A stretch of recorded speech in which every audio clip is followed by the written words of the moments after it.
Have you ever heard about the Phoenix Lights or look into that at all? I've seen pictures of them.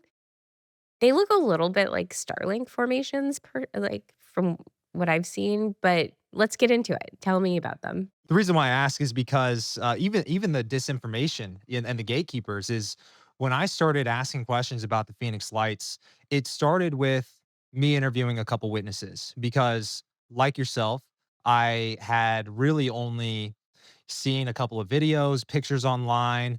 Nothing was really ever compelling to me. It looked like it could have been flares. It could have been, like you said, maybe it was drones or something. But one thing was unclear to me. Some people would say, "Oh, we saw a physical craft that blocked out the night sky."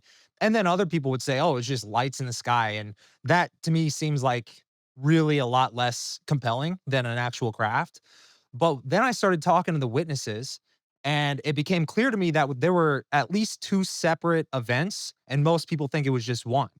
And this is where the whole cover up aspect came. And then when I started kind of diving into the cover up of it, um, that's where I myself started running into government gatekeepers, for lack of a better term. Where? What parts of government?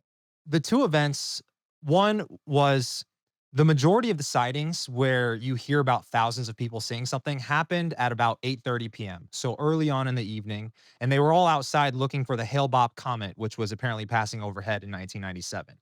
Um, and this is when at least 5 to 10 different craft between 1 and 8 miles wide is the estimates based on complex trigonometry and geometry. These were physical craft that were like Independence Day blocking out the sky. But the videos that we get, pretty much every video you've ever seen, only 5 videos really surfaced from that night. Every one of those videos came from around 10 PM that night. And that's where the cover up aspect comes in because in that time you saw jets getting scrambled. Many witnesses on the ground saw jets getting scrambled from Luke Air Force Base, but also when the government months later after silence came out and said, oh, those were just flares, the flare explanation only accounted for the 10 PM sightings, which looked like lights in the sky.